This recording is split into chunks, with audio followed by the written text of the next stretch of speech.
Nanginginig ang mga kamay ko habang hawak ang maliit na kahon na naglalaman ng isang pares ng puting sapatos na pambata. Sa loob ng 3 taon, ito ang pinakamagandang balitang natanggap ko. Positibo ang resulta ng aking pagbubuntis. Akala ko ito na ang kulang para mabuo ang aming pamilya ni Paolo. Nagmamadali akong naglakad patungo sa VIP suite ng hotel kung saan nagaganap ang huling paghahanda ni Paolo para sa kanyang kampanya bilang mayor. Paolo, surprise!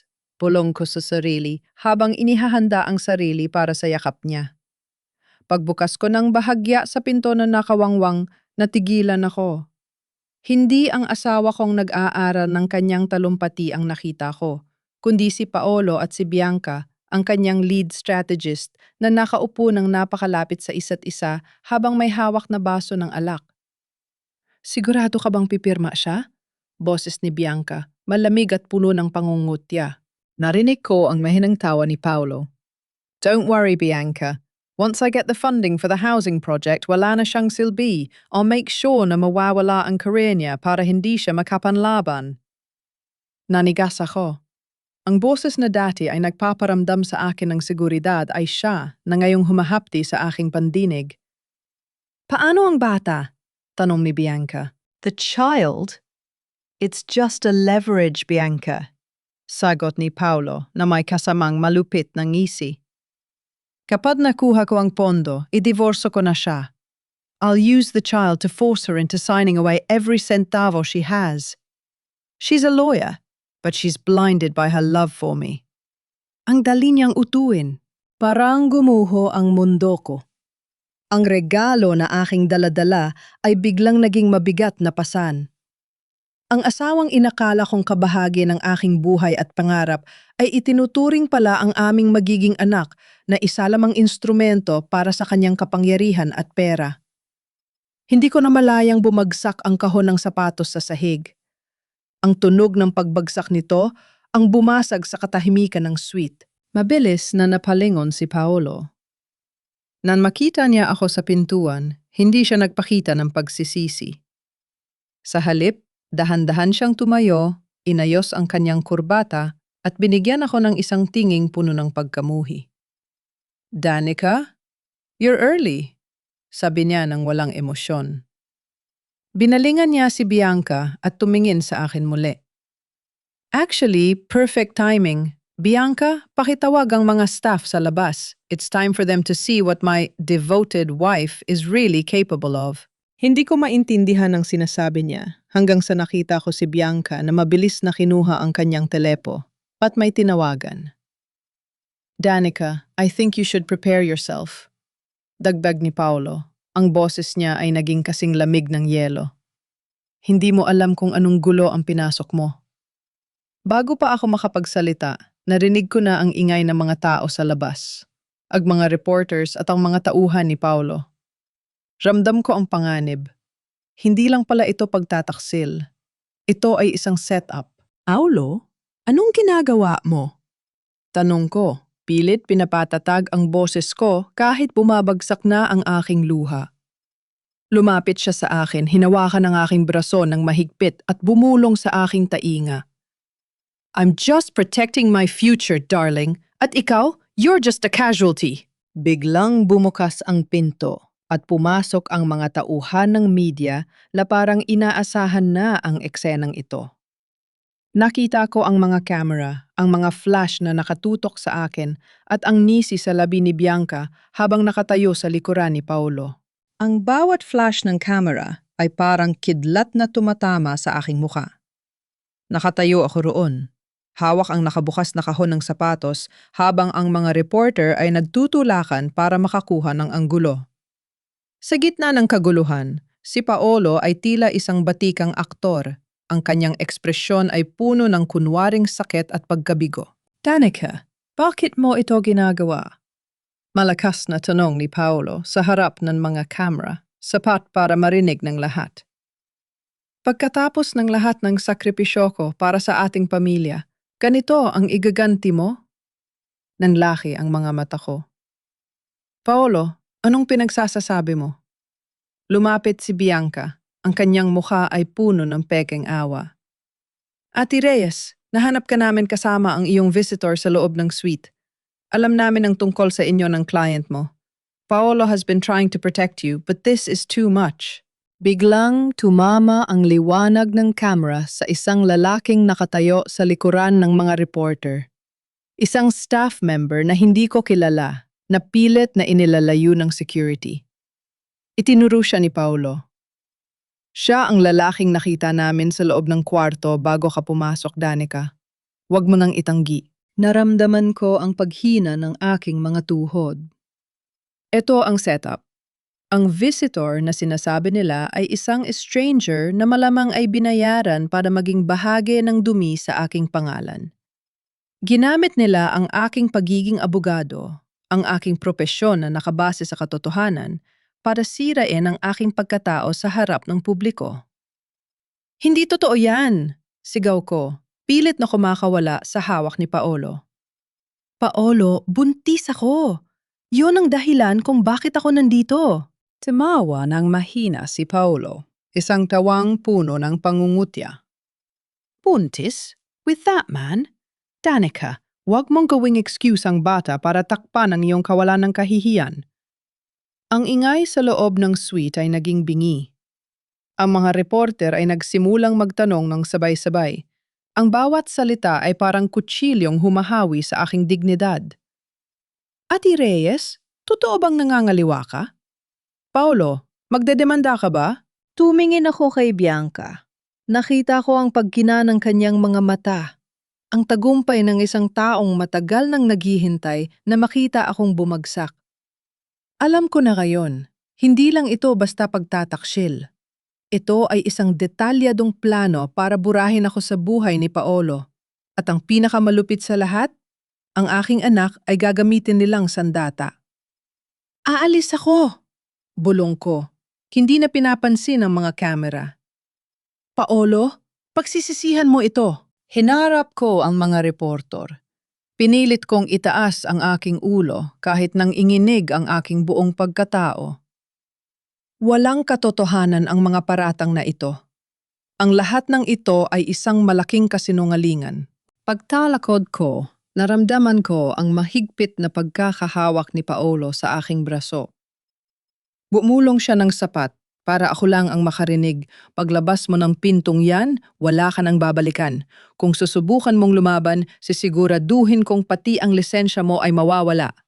Choose, Danica, your reputation or your life. Pinitiwan niya ako ng marahas. Habang naglalakad ako palayo, naririnig ko ang bulong-bulungan ng mga tao sa paligid. Ang mundo ko ay nagbago sa loob lamang ng 10 minuto. Wala na akong asawa. Wala na akong dangal sa mata ng publiko. At ang anak ko ay nasa panganib sa mga taong akala ko ay magmamahal sa amin. Paglabas ko ng hotel, sinalubong ako ng malamig na hangin ng Quezon City. Wala akong dalang gamit, walang pera na sapat para sa mahabang panahon, at ang tanging dala ko lang ay ang sakit ng isang traidor na puso. What now? Tanong ko sa aking sarili. Sa aking paglalakad, nakita ko ang isang pamilyar na kotse na nakaparada sa di kalayuan. Isang matandang babae ang bumaba mula rito, si Justice Elena, ang mentor ko noong nasa law school pa ako. Tumingin siya sa akin, ang kanyang mga mata ay puno ng pag-unawa. Danica! Tawag niya sa mahinang boses. Alam ko ang nangyari. Sumama ka sa akin kung ayaw mong mamatay sa labas. Hindi na ako nag-isip. Pumasok ako sa sasakyan at habang papalayo kami sa hotel, alam kong ito na ang huling beses na makikita ko ang lalaking dati kong pinag-alayan ng buong buhay ko bilang isang asawa. Ang tahimik na bahay ni Justice Elena sa Antipolo ay tila isang kanlungan, ngunit hindi nito kayang payapain ang bagyo sa aking isipan. Nakaupo ako sa tapat ng mahabang mesa, hawak ang isang baso ng mainit na tubig habang pinapanood ang balita sa telebisyon. Ang mukha ko ay nakabalandra sa bawat channel, isang eskandalo na pilit nilang binubuo para ilibing ang aking karera. Danica, Kumain ka muna, malambing na sabi ni Justice Elena. Inilapag niya ang isang mangkok ng lugaw sa harapan ko. Hindi mo maililigtas ang anak mo kung ikaw mismo ay hindi kakain. Tumitig ako sa kanya. Bakit nila ito ginagawa, Justice? Paolo was the love of my life. Akala ko sapat na ang lahat ng ibinigay ko. Akala ko utang na loob niya ang tagumpay niya sa suporta ko. Utang na loob?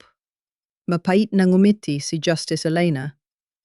Sa mundo ng politika, ang utang na loob ay parang basura na itinatapon kapag hindi na kailangan. Si Paolo ay hindi naghahanap ng katuwang. Naghahanap siya ng haddan. At na yung nasa itaas na siya, wala ka ng silbi sa kanya. Hindi pa ako nakakatapos sumagot nang biglang tumunog ang aking telepono. Ang pangalan ni Paolo ang nakarehistro. Pinindot ko ang speakerphone sa harap ni Justice Elena. Danica, nasaan ka? Bungad ni Paolo. Ang boses niya ay hindi na ang mapagmahal na asawa, kundi ang boses ng isang taong may hawak ng baraha. Umuuwi ka. Hinihintay ka ng mga abogado ng pamilya Almeida. Anong kailangan nyo? Tanong ko, pilit na pinapatigas ang boses ko. You have 24 hours to sign the annulment papers and the waiver for the child's custody. If not, sisiguraduhin kong sa kulungan ang bagsak mo dahil sa mga ebiden siyang hawak namin tungkol sa pagtataksil mo. Banta niya. Wala kayong hawak na ebiden. Siya dahil wala akong ginawang masama, sigaw ko. Evidence can be created, Danica. You're a lawyer, you know that. Sagot niya nang may kasamang malakas na tawa. My father is already talking to the Bar Association. By tomorrow, your license will be under investigation. You're ruined. Just sign.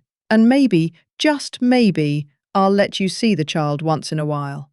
Pinatay ko ang tawag at napahawak sa aking tiyan. Ang sakit, ang galit, ang takot. Lahat ay naghahalo.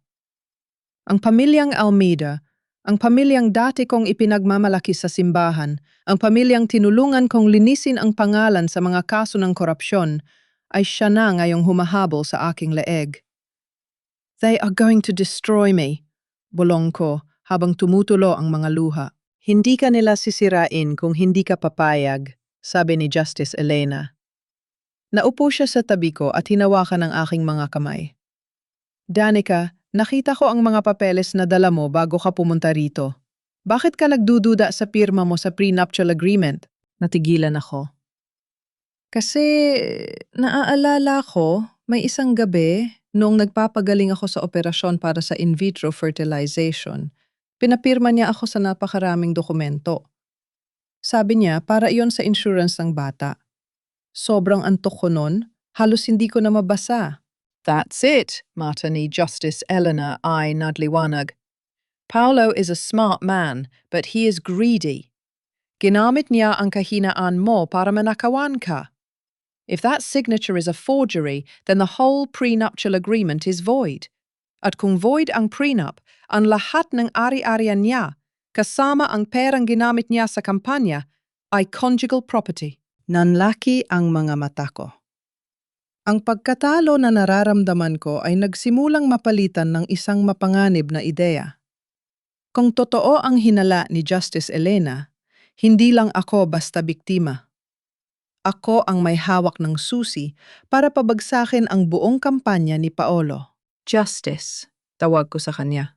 Ang aking boses ay naging mas matatag. I need to go back to my office. Or at least access my files. Kung mapapatunayan kung peke ang pirma ko, hindi lang sila ang luluhod sa akin. I will take everything from them. Sa labas, dumaan ang isang sasakyan na pamilyar ang kulay. Napatalo ng puso ko. Pamilya Almeida. Mabilis silang kumilos. Hindi sila maghihintay ng 24 oras. Danica, tago! Sigaw ni Justice Elena. Alam ko na sa oras na ito, hindi na lang basta laban sa asawa ang kinakaharap ko. Ito ay laban para sa aking buhay at sa kinabukasan ng anak ko. Mabilis kaming pumasok sa loob ng isang lihim na silid sa ilalim ng library ni Justice Elena. Narinig ko ang paghinto ng sasakyan sa labas. Ang mga boses na pamilyar, ang tinig ni Paolo, at ng dalawang lalaking alam kong mga tauhan ng kanilang pamilya. Justice Elena! Alam naming nandiyan siya! Sigaw ni Paolo mula sa labas. Ang tono niya ay hindi na ang isang politikong nagpapanggap na mabait. Ito na ang boses ng isang desperadong lalaki. Pinapanood ko sa CCTV monitor ang mga pangyayari sa labas. Nakita ko si Bianca na nakatayo sa tabi ni Paolo, tahimik lang, habang ang mga tauhan nila ay pilit na binubuksan ang gate.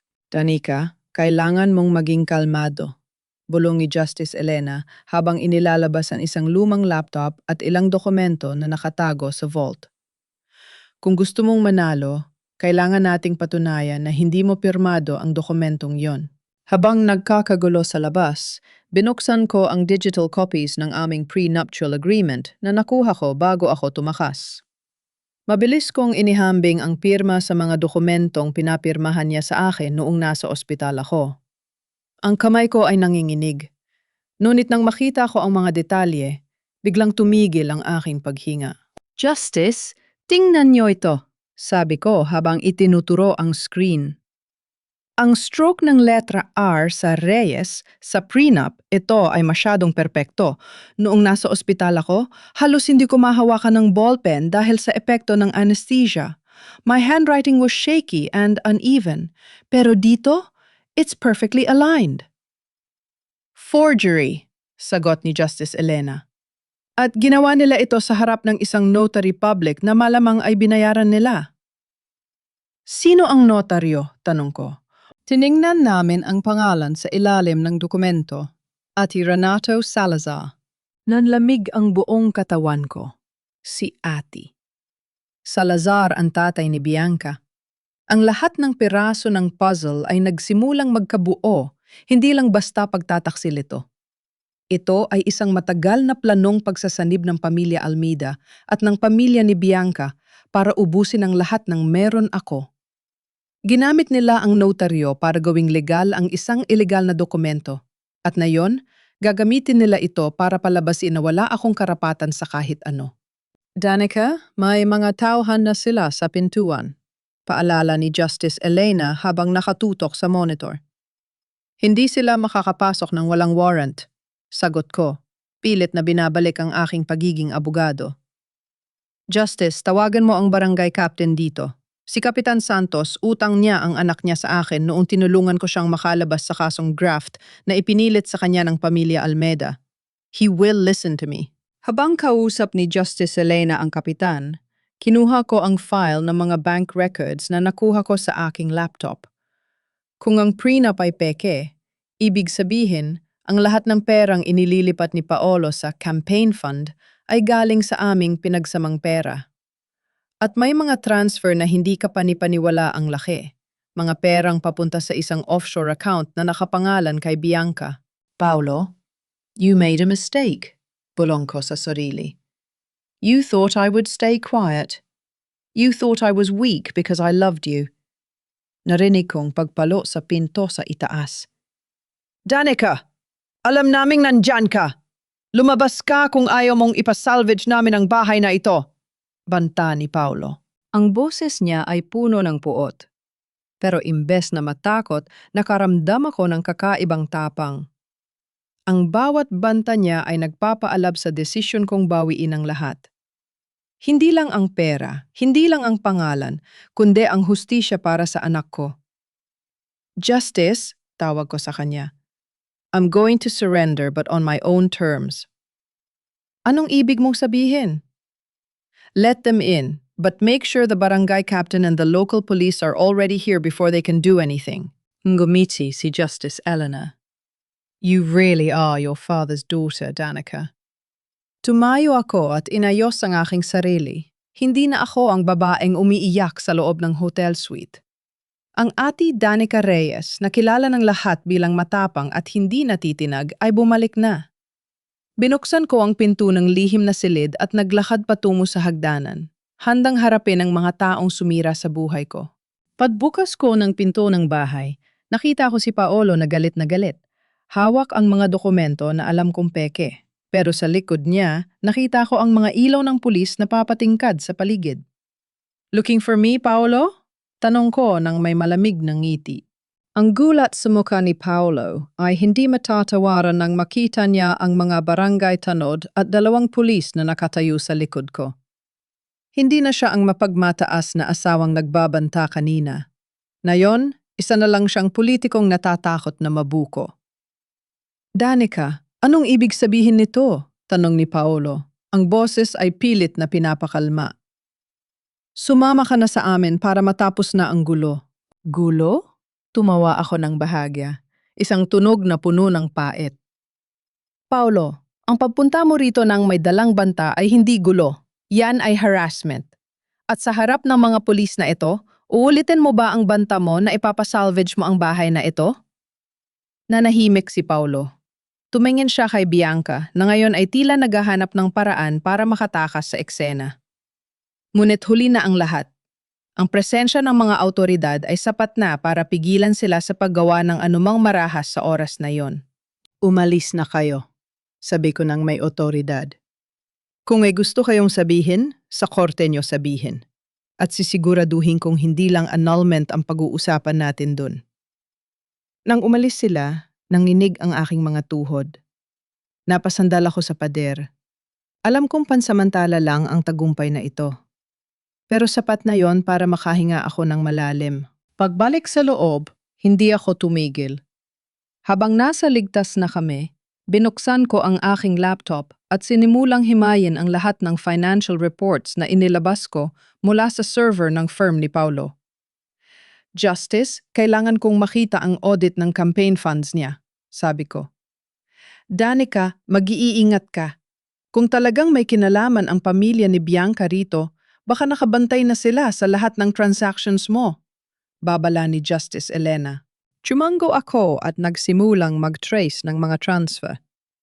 Ang pattern ay hindi pangkaraniwan. May mga malalaking halaga na ipinapasok sa mga shell companies, mga kumpanyang walang operasyon. Ang bawat kumpanya ay konektado sa pangalan ni Bianca. "Look at this!" Itinuro ko sa screen ang isang malaking halaga na inilipat noong nakaraang linggo. Itong kumpanyang Blue Horizon Holdings, pagmamay-ari ni Bianca.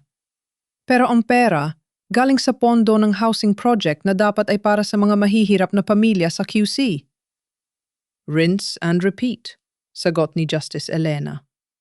Binubulsa nila ang pera ng bayan. Kung mapapatunayan mo ito, hindi lang career ni Paolo ang matatapos. Makukulong silang 2. Habang sinusuri ko ang mga file, nakakita ako ng isang folder na naka-encrypt. Pilit ko itong binuksan gamit ang lumang password na ginamit namin ni Paolo noong nagsisimula pa lang kami.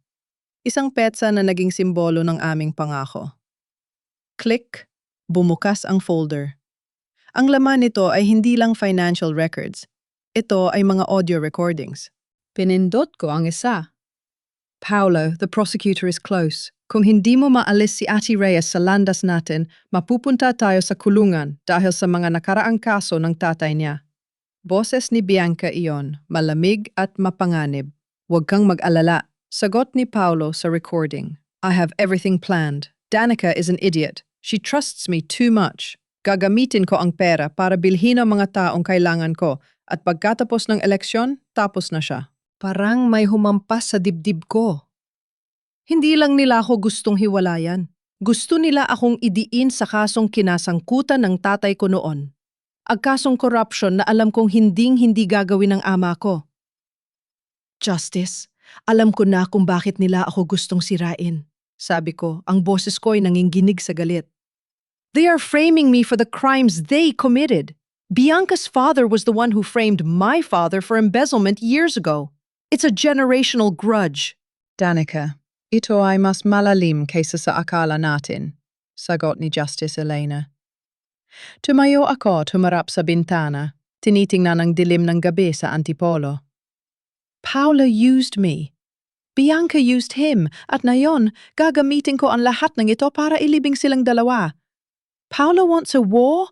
I'll give him a war that will destroy his whole kingdom. Ang bawat detalye ng kanilang krimen ay nakalatag na sa harap ko. Ang kailangan ko na lang ay ang tamang oras para isabog ang katotohanan ito sa mukha ng publiko. Kailangan natin hanapin ang dating accountant ni Paolo, sabi ko. Siya lang ang tanging nakakaalam kung paano nila dinadaan ang pera sa mga peking account na ito. Delikado yan, Danica, babala ni Justice Elena. Baka bantayan na nila ang lahat ng taong malapit kay Paolo. Kaya nga, kailangan nating unahan sila, sagot ko. Hindi na ako ang Danica na luluhod para sa pag-ibig. Ako na ang Danica na maniningil para sa hustisya. Ang paghahanap sa dating accountant ni Paolo, si Mr. Lito, ay hindi naging madali. Ayon sa aking mga source, bigla siyang naglaho matapos ang insidente sa hotel. Alam kong takot siya. Kung ang isang tulad ko na may lisensya at koneksyon ay ganito kadaling sirain ni Paolo, paano pa ang isang ordinaryong accountant? Justice, kailangan kong lumabas, sabi ko isang umaga. Si Lito ay nakatira sa isang maliit na apartment sa Cubao. Kung hindi siya tinatago ni Paolo, sigurado akong nandoon siya. Sasama ako. Matigas na sagot ni Justice Elena. Hindi ka maaring kumilos ng mag-isa. Baka nakabantay ang mga tauhan ni Bianca sa paligid ng apartment niya. Pagdating namin sa Cubao, ang lugar ay puno ng mga sari-sari store at maingay na jeepney. Medyo nakatago ang apartment ni Lito sa isang eskinita. Nang kumatok kami, walang sumagot sa simula. Lito! Si Ate Reyes ito! Sigaw ko. Alam ko ang nangyayari sa mga account ni Paolo. Alam ko na ikaw ang pinilit niyang magmanipila ng mga records. Pagkaraan ng ilang sandali, bumukas ng bahagya ang pinto. Isang payat na lalaki na may malalim na eyebags ang tumingin sa amin. Ati, delikado po rito. Pinapatay nila ang kahit sinong may alam sa totoong pondo ng kampanya. Lito, makinig ka. Pumasok ako sa loob ng hindi na nagpapaalam. Kung hindi ka lalabas at magsasalita, ikaw ang unang babagsak kapag nabuko ang mga account na ito. Paolo is already preparing to throw you under the bus. Sa tingin mo ba, ititira ka niya kapag tapos na ang eleksyon? Napayuko si Lito. Bianca, siya ang nag-uutos sa akin, ati. Siya ang nag-oorganisa ng mga offshore accounts. Hindi lang basta pondo ng kampanya ang dinadaan doon. Pondo ito mula sa mga public housing project na hindi natapos dahil inilipat ang budget sa kumpanya ni Bianca. Nanginig ang kamay ko habang kinuha ko ang flash drive na iniabot niya. Ito lahat ng files, ati. Lahat ng bank transfers at mga pirma ni Bianca na ginamit niya para sa mga illegal na proyekto. Biglang may narinig kaming malakas na kalabog sa labas. Dito na sila! Sigaw ni Lito. Justice! Sa bintana! Utos ko. Mabilis kaming lumabas sa fire escape ng gusali habang naririnig namin ang pagbagsak ng pinto ng apartment ni Lito. Ang mga tauhan ni Bianca ay mga profesional. Hindi sila nag-atubili. Tumakbo kami sa madilim na eskinita. Ang tibok ng puso ko ay halos kumawala na sa aking dibdib. Ang bawat anino sa paligid ay tila nagiging tauhan ni Paolo. Danica! Sakay! Sigaw ni Justice Elena habang tumigil ang kanyang sasakyan sa dulo ng kalsada. Nang makasakay kami, tanaw ko mula sa rear view mirror ang isang itim na SUV na humaharurot din palabas ng eskinita. Sinusundan kami. Hindi sila titigil hanggat hindi nila nakukuha ang flash drive, sabi ni Lito na nakaupo sa likod kasama namin. Hindi nila ito makukuha. Sagot ko habang mahigpit kong hinahawakan ng flash drive. Lito, kailangan natin makarating sa opisina ng ombudsman. Ito lang ang tanging paraan para mabigyan tayo ng proteksyon. Ate Reyes, tawag ni Lito. Ang boses ay puno ng takot. Ang nakita ko sa records, hindi lang pera ang inilipat ni Bianca. May mga papeles din tungkol sa pag-aari ng bahay niyo. Ipinangalan na nila ang lahat sa kumpanya ni Bianca bago pa man mangyari ang eskandalo sa hotel. Sa madaling salita, legally, wala ka ng pag-aari. Tumitig ako sa kawalan. Ang asawa ko, ang babaeng itinuring kong kaibigan, at ang pamilyang Almeida, niluto nila ako ng buo. Ngunit habang tumatakbo kami palayo sa panganib, nararamdaman ko ang isang matinding determinasyon.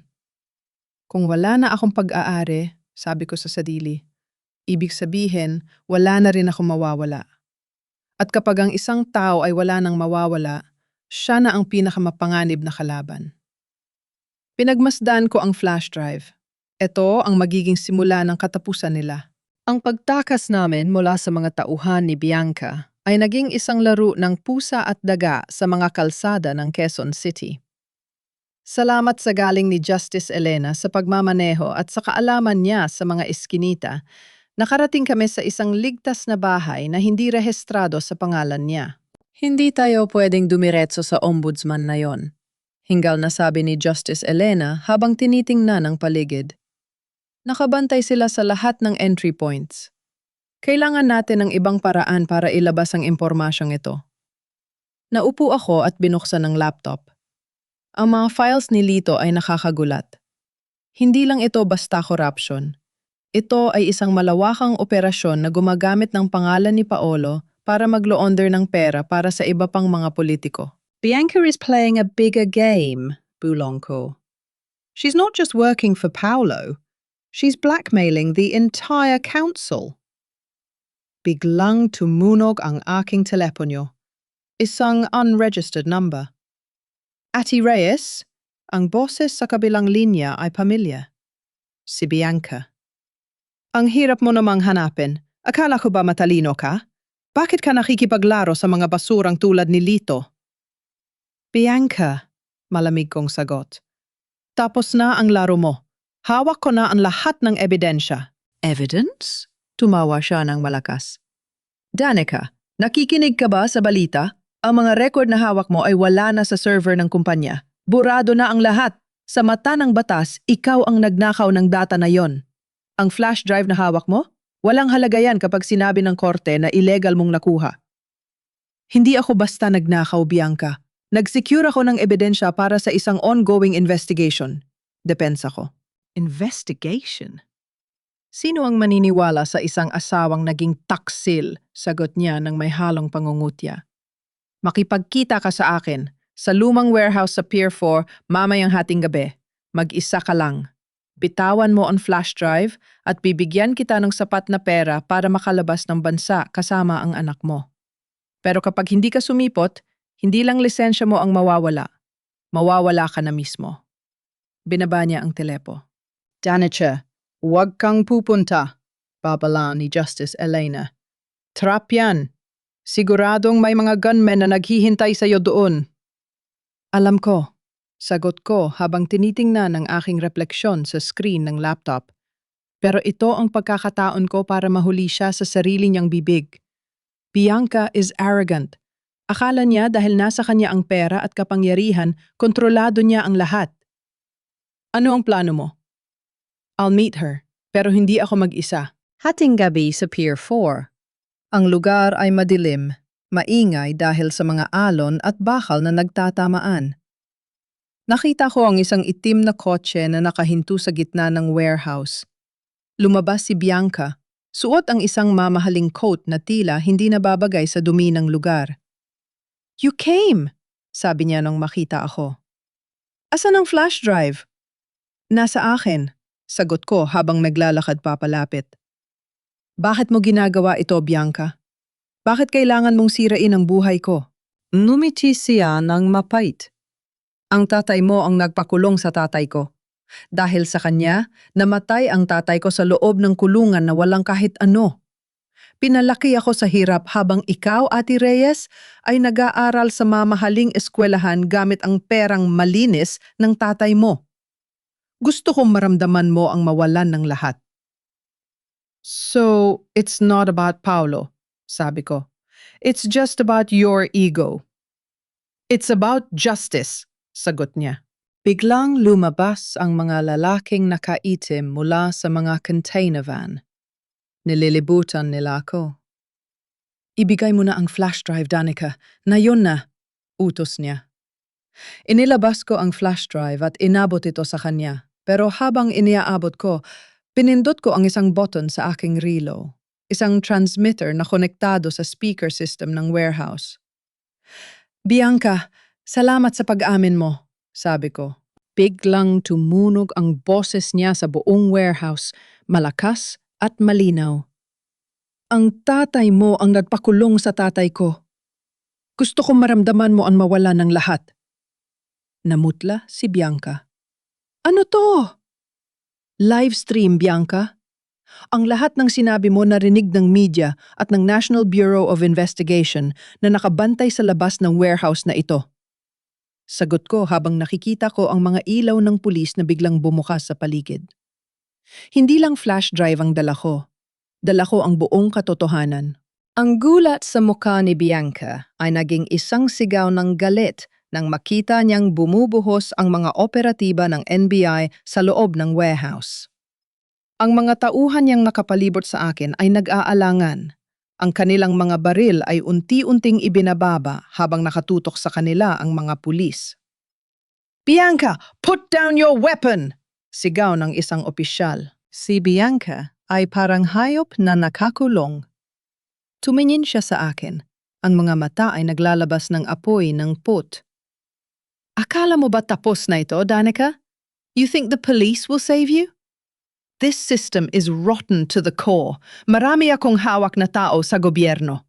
Hindi ka nila maililigtas na yon, Bianca. Sabi ko ng matatag habang naglalakad papalapit sa kanya. Dahil ang lahat ng sinabi mo kanina ay na-record hindi lang sa live stream, kundi sa isang official NBI recording device na nakakabit sa collar ko. Your confession is already public record. Dahil sa galit, mabilit na kinuha ni Bianca ang baril ng isa sa kanyang mga tauhan at itinutok ito sa akin. If I go down, you go down with me. Bang! Isang putok ang bumasag sa katahimikan, pero hindi ito galing kay Bianca. Ang kanyang braso ay tinamaan ng isang marksman ng NBI. Napadaing siya sa sakit at bumagsak ang baril sa sahig. Mabilis na dinamba siya ng mga operatiba at ikinabit ang posas. Habang kinakaladkad siya palabas, hindi siya tumigil sa pagsumpa sa akin. You're just like your father, Danica. Mapagkunwae. You think you're a hero? You're just a spoiled brat who played with people's lives. Nang makalayo na sila, nanatili akong nakatayo sa gitna ng warehouse. Naramdaman ko ang pagod, ang sakit ng bawat sandali ng mga nakaraang araw. Lumapit si Justice Elena sa akin. Ang mukha ay puno ng paghanga at pag-aalala. You did it, Danica. The truth is finally out. Ngunit hindi ako nakaramdam ng saya. Ang pag-amin ni Bianca tungkol sa aking ama ay nagbukas ng isang sugat na akala ko ay matagal na ring naghilom. Ang ama ko, ang lalaking itinuring kong bayani ng hustisya, ay may kinasangkutan palang madilim na nakaraan. Justice? Totoo ba ang sinabi niya? Tanong ko. Ang tatay ko ba talagang nag-frame ng tatay niya? Tumingin sa malayo si Justice Elena. Danica, ang mundo ng hustisya ay hindi laging itim at puti. Your father was a good man, but he made choices to protect the law even if it meant breaking it himself. Bianca's father was a corrupt official. Hindi iyon excuse para sa ginawa ni Bianca. But her pain is real. Naramdaman ko ang bigat ng katotohanan. Ang bawat tagumpay ko ay may kasamang sakripisyo. Ngunit hindi ito ang oras para malugmok. Paulo, sabi ko, nasaan siya? He's at the campaign headquarters, preparing for the live debate tonight. He has no idea that Bianca has been arrested. Akala niya ay nasa warehouse pa rin ang lahat at hinihintay ang paghatid mo ng flash drive. Tumingin ako sa orasan. 6:00 ng gabi. Ang debate ay magsisimula sa loob ng 3 oras. Hindi pa tapos ang laban, sabi ko. Bianca is down but Paulo is still out there. Siya ang utak ng korupsyon sa housing project. Bianca was just his puppet master. Kung papatayin lang natin ang puppet, hindi mamamatay ang ideya. What are you going to do? I'm going to the debate, sagot ko. But not as a victim. I will go there as the lawyer who holds the evidence that will bury him once and for all. Paulo planned to use my medical records to humiliate me tonight. I will use his own greed to destroy his political future. Naglakad ako palabas ng warehouse. Ang bawat hakbang ko ay may determinasyon. Ang anak ko, ang buhay na nasa loob ko, ang aking lakas. Para sa kanya, para sa kinabukasan na hindi dapat diktahan ng korupsyon at kasinungalingan, kailangan kong kapusin ang laban na ito. Hindi ko na kailangang magtago. Ang katotohanan ay ang aking pinakamalakas na sandata at ngayon, handa na akong gamitin ito sa harap ng buong bansa. Ang atmosfera sa labas ng TV studio ay kasing init ng impyerno. Daan-daang taga-suporta ni Paolo ang nagtitipon bit-bit ang mga placard na may nakasulat na Mayor Paolo, ang bagong pag-asa. Hindi nila alam na ang kanilang pag-asa ay isang taong gagamit ng anumang paraan para manatili sa kapangyarihan. Sa loob ng aking sasakyan kasama si Justice Elena, pinagmamasdan ko ang malaking screen sa labas ng studio. Nakita ko si Paolo na bumababa mula sa kanyang SUV. Nakangiti siya, kaway ng kaway, at mukhang kampante. Hindi niya alam na ilang kilometro ang layo sa kanya. Ang kanyang kabiyak sa krimen na si Bianca ay nasa loob na ng isang detention cell. Danica, sigurado ka ba rito? Tanong ni Justice Elena. Pagpasok mo sa studio, wala nang balikan. The media will pounce on you once they see you. I am ready, Justice. Sagot ko, habang inilalabas ang isang folder na naglalaman ng mga affidavit mula kay Lito at ang kopya ng mga peking dokumento. Paolo thinks he has the upper hand because he has the records of my medical condition. He thinks he can paint me as an unstable wife to invalidate everything I say. Pero may hawak kang alas, paalala ni Justice Elena. Yes, ang ebidensya ng paglipat ng pondo sa mga offshore accounts ni Bianca. At higit sa lahat, ang testimonya ni Lito na nayon ay nasa ilalim na ng Witness Protection Program. Bumaba ako sa sasakyan, agad na napansin ng mga reporter ang aking presensya, at mga flash ay sumabog muli, mas malahas kaysa noong nasa hotel kami. Ate Reyes, bakit kayo nandito? Hindi ba't may warrant kayo? Sigaw ng isang reporter. Hindi ako lumingon. Nagpatuloy ako sa paglakad patungo sa entrance ng studio.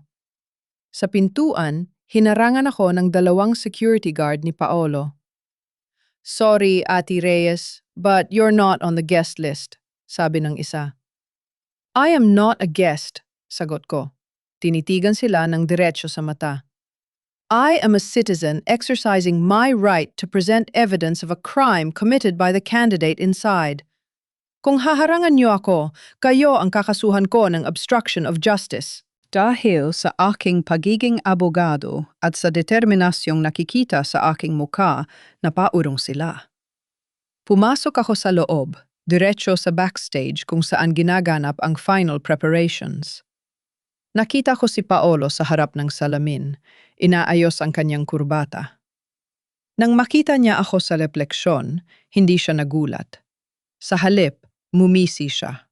Danica, you look terrible, sabi niya habang humaharap sa akin. Akala ko ba nagtatago ka na? You think coming here will change the fact that everyone thinks you're a cheating, unstable wife?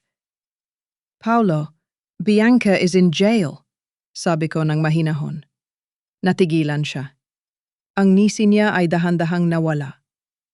What did you say? She confessed everything. The money, the housing projects, the framing of my father, lahat. And the NBI has it all.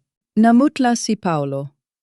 Mabilis siyang lumapit sa akin, pilit na kinukuha ang folder na hawak ko. You're lying! You don't have anything! You're just a desperate woman trying to save her own skin! Look at the screen, Paolo. Turo ko sa monitor sa dingding ng backstage. Ang balita ay nagsisimula na.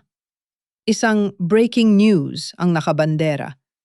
Bianca, ang strategist ni Mayor Paolo Almeda, arestado dahil sa korupsyon at pagtataksil. You're done, bulong ko.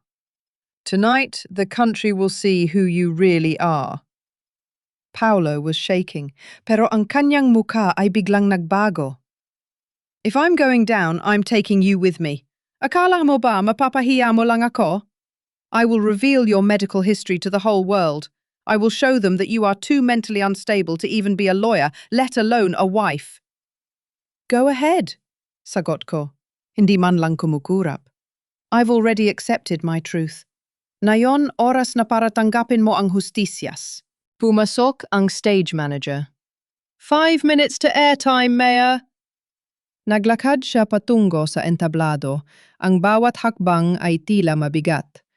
Sumunod ako sa kanya, handang humarap sa libu-libong nanonood. Ito na ang huling yugto ng aming laban. Ang studio ay nakakabingi ang katahimikan sa kabila ng daan-daang tao sa loob. Sa ilalim ng malalakas na ilaw, si Paolo ay nakatayo sa kanyang podium. Mukhang pagod, ngunit pilit na nagpapakita ng tiwala sa sarili. Sa kabilang dako ng entablado, naroon ang kanyang katunggali, habang ako ay nakaupo sa harapang upuan ng audience, bitbit ang folder na magpapabagsak sa kanya. Mayor Almeida, panimulan ng moderator. May mga ulat na lumabas ngayong gabi tungkol sa iyong lead strategist na si Bianca. Ano ang iyong masasabi rito? Hinarap ni Paolo ang kamera. Ang kanyang boses ay naninginig ng kaunti, ngunit sinubukan niyang maging matatag. Ang mga ulat na yan ay gawa-gawa lamang ng aking mga kalaban. Si Bianca ay isang biktima ng paninira. At kung mayroon mga dapat kwestiyonin, ito ay ang aking asawang si Danica, na matagal nang dumaranas ng mental health issues at pilit akong sinisira dahil sa selos. Narinig ko ang bulong-bulungan sa audience. Ang mga loyalistang supporter ni Paolo ay nagsimulang magsigawan. Sinungaling ang asawa mo! Sigaw ng isa. Tumayo ako.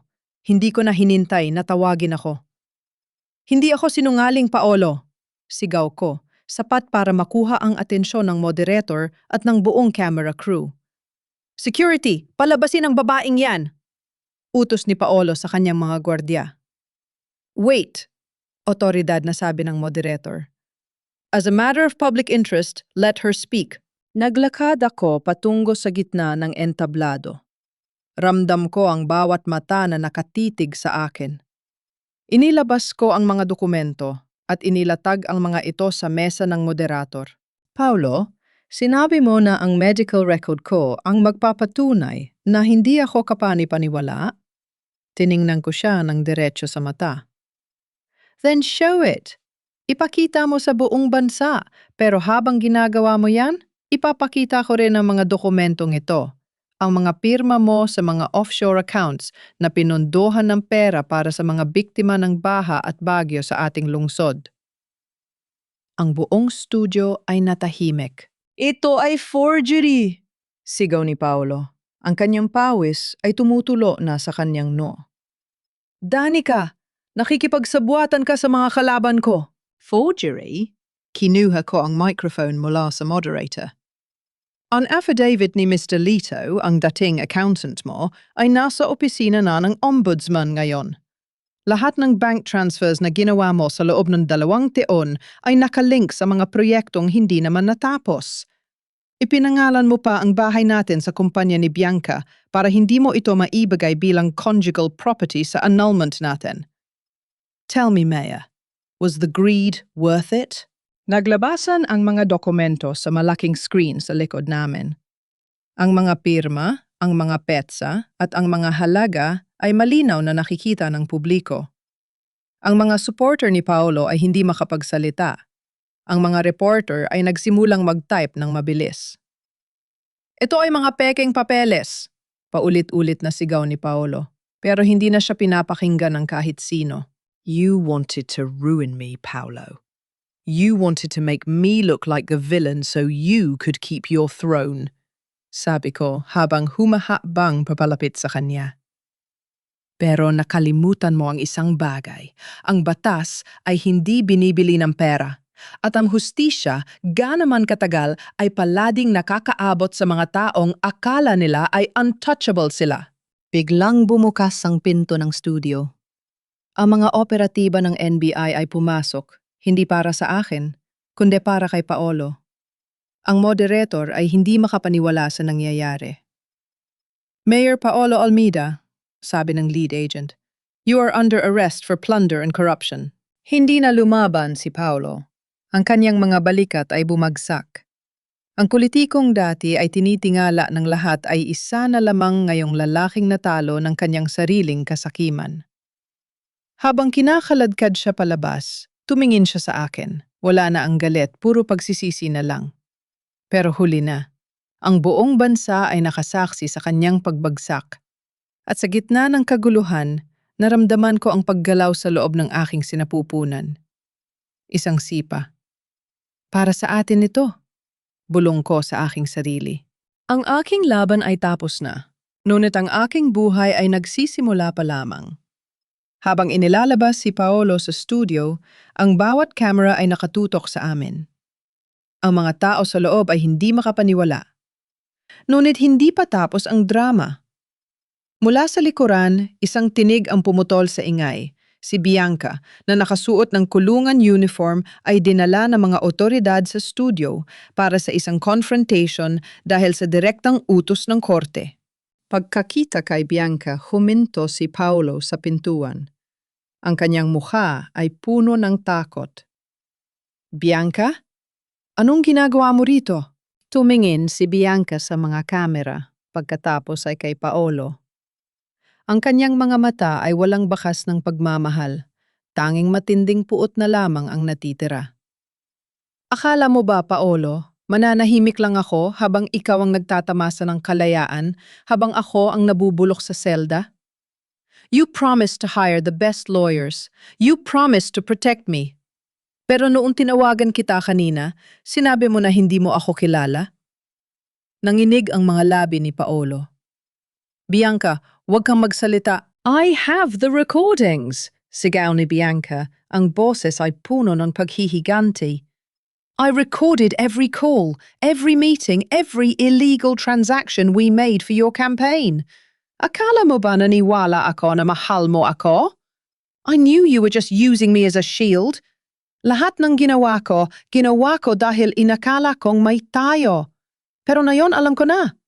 Isa lang akong sacrificial lamb para sa political career mo. Ang buong studio ay naging mas magulo. Ang magkakampi sa korupsyon ay nagtuturuan na ngayon ng kasalanan sa harap ng milyon-milyong Pilipino. Ang alyansang binuo sa kasinungalingan ay gumuho sa loob lamang ng ilang segundo. Siya ang nag-utos sa akin na pekein ang pirma ni Danica. Sigaw ni Bianca, itinuturo si Paolo. Siya ang nagplano na nakawin ang pondo para sa mga biktima ng bagyo. Lahat ng pirma sa offshore accounts, nasa kanya ang kopya. Sinungaling ka! Sigaw ni Paolo, pilit na kumakawala sa hawak ng mga pulis. Ikaw ang nagturo sa akin ng lahat ng ito. Ikaw ang mastermind! Pinanood ko silang dalawa mula sa gitna ng entablado. Ang dalawang taong sumira sa buhay ko ay nilalamon na ngayon ng apoy ng sarili nilang pagtataksil. Walang dangal, walang kapangyarihan. Tanging ang kanilang tunay na pagkatao na lamang ang natira para makita ng buong mundo. Tama na, mahinang sabi ko. Ngunit ang boses ko ay umalingaw-ngaw sa buong studio. Huminto sila sa pag-aaway. Ang katotohanan ay hidna kailangan ng inyong pag-aaway. Ang lahat ng ebidensya ay nasa kamay na ng batas. Kayo ay parehong biktima ng inyong sariling kasakiman. Hinarap ko ang mga camera. Sa mga kababayan ko na nanonood, humihingi ako ng paumanhin dahil hinayaan kong mangyari ito. Hinayaan kong gamitin ang aking pagmamahal para sa isang taong walang pagpapahalaga sa hustisya. Ngunit huwag niyo sanang hayaang ang mga taong tulad nila ang magdikta ng inyong kinabukasan. Habang inasakay sila sa police van, naramdaman ko ang katahimikan na bumabalot sa paligid. Ang mga supporter ni Paolo ay unti-unting umalis. Ang kanilang mga placard ay nakatiklop. Tila nahihiya na sa kanilang sinuportahan. Lumapit sa akin si Justice Elena at hinawakan ang aking balikat. It's over, Danica. The nightmare is finally over. Tumingin ako sa malayo. Ang gabi ay malamig, ngunit sa unang pagkakataon sa loob ng napakatagal na panahon, wala na akong kinakatakutan. Ang aking pangalan na sinubukan nilang dungisan ay malinis na muli. Hindi bilang asawa ni Mayor Paulo Almeda, kundi bilang isang abogado, si Ate Danica Reyes, na hindi sumuko sa kabila ng lahat. Hindi pa tapos ang lahat, Justice, sagot ko habang hinahaplos ang aking tiyan. Nayon pa lang magsisimula ang tunay na buhay para sa amin. 6 na buwan ang lumipas. Ang gusali ng Quezon City Hall ay tahimik, ngunit sa loob ng aking opisina, ang buhay ay masigla. Hindi na ito ang law firm na pagmamay-ari ni Paolo. Ito ay isang tanggapan na itinatag ko para sa mga kababaihang biktima ng pang-aabuso at korupsyon. Ate Reyes, may naghihintay po sa labas, sabi ng aking assistant. Isang babaeng gustong humingi ng legal advice tungkol sa annulment at child custody. Ngumiti ako. Papasukin mo. Habang naghihintay, tumingin ako sa labas ng bintana. Ang mga balita tungkol sa paghatol kina Paolo at Bianca ay matagal nang hindi headline. Ngunit ang epekto ng kanilang mga krimen ay nananatiling aral sa lungsod. Si Paolo ay nahatulan ng 12 taong pagkakakulong dahil sa plunder, habang si Bianca ay naharap sa parehong parusa dahil sa patong-patong na kaso ng perjury at malversation of public funds. Ang kanilang alyansa ay nagtapos sa isang madilim na silid ng piitan, kung saan wala na silang kapangyarihang sakta ng sinuman. Lumapit ako sa aking mesa at tiningnan ang litrato sa aking frame. Isang munting sanggol na natutulog ng mahimbing, ang aking anak si Hope. Ang pangalan niya ay sumasagisag sa lahat ng ipinaglaban ko. Hindi naging madali ang lahat. May mga gabi pa ring bumabalik ang sakit.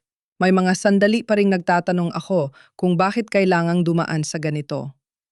Ngunit ang bawat pagsubok ay nagturo sa akin ng isang bagay. Ang tunay na lakas ng isang babae ay hindi nakikita sa kung gaano kalaki ang sakripisyo niya para sa ibang tao, kundi sa kung paano niya binabawi ang kanyang sarili kapag nawala na ang lahat. Mommy, tumingin ako sa pintuan. Narun si Hope, ginagabayan ng aking yaya na may hawak na maliit na bulaklak. Hope! Niyakap ko siya ng mahigpit at hinalikan sa noo. Siya ang aking tagumpay. Siya ang aking patunay na ang pagtataksil ay hindi katapusan ng mundo. Ang pintuan ay muling bumukas at pumasok si Justice Elena. Kumusta ang ating matapang na abogado? Masaya, Justice, sagot ko habang pinaglalaruan ang kamay ng aking anak. I realized that forgiveness is a choice, not a necessity. Hindi ko sila pinyatawad dahil karapat-dapat sila, kundi pinyatawad ko sila para palayain ang sarili ko mula sa sakit. You have a big career ahead of you, Danica, sabi ni Justice Elena. Ang gobyerno ay nag-aalok sa iyo ng posisyon bilang head ng Legal Assistance for Women. Tatanggapin mo ba? Tiningnan ko ang aking anak. Pagkatapos ay ang mga dokumento sa aking mesa, mga kaso ng ibang kababaihan na tulad ko noon na nawala ng boses at pag-asa. I will, sagot ko ng may determinasyon. Gagamitin ko ang boses ko para hindi na maranasan ng iba ang pinagdaanan ko. Ang bawat biktima ay dapat magkaroon ng pagkakataong lumaban. Paglabas ni Justice Elena, naupo ako muli sa aking upuan. Ang araw ay unti-unting lumulubog, nagbibigay ng kulay orange sa aking opisina. Ang buhay ay hindi perpekto. Wala na ang asawa, wala na ang dating marangyang buhay. Pero higit pa roon ang nakuha ko, ang aking danggal, ang aking anak, at ang aking kalayaan. Wala nang takot, wala nang pagsisisi. Numiti ako sa aking reflection sa salamin. Ang babaeng nakikita ko ay hindi na ang asawang nagmamakaawa para sa pagmamahal. Siya ay isang ina, isang abogado, at isang babaeng nagtagumpay laban sa lahat ng hamon. Sa gitna ng pagbabago ng mundo, nanatili akong matatag. Ang nakaraan ay tapos na, ang kasalukuyan ay akin, at ang kinabukasan ay puno ng pag-asa.